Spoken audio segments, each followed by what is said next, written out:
This phone is destroying every camera phone in its price range.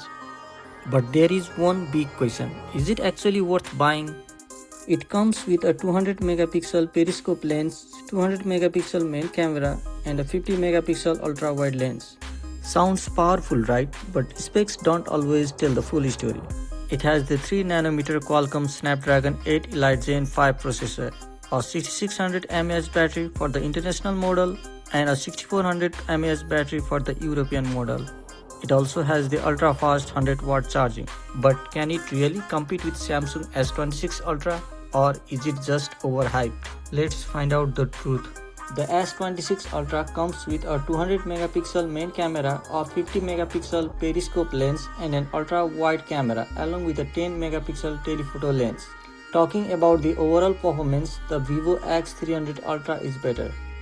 The Samsung S26 Ultra comes with a 5000 mAh battery and a 60-watt charging, which is much lower than the Vivo X300 Ultra.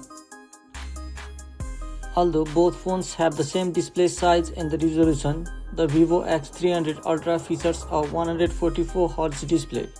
The base model of the Vivo X300 Ultra is much cheaper than the Samsung S26 Ultra. Both phones are powered by the same Snapdragon 8 Elite Gen 5 processor. The Vivo X300 Ultra features a much larger selfie camera than the Samsung S26 Ultra. Both phones offer 12GB and 16GB RAM options along with 256GB, 512GB and 1TB storage variants. So the clear winner of this comparison is the Vivo X300 Ultra. If you liked my video, please do like, share and subscribe. See you in the next video. Till then, take care, bye.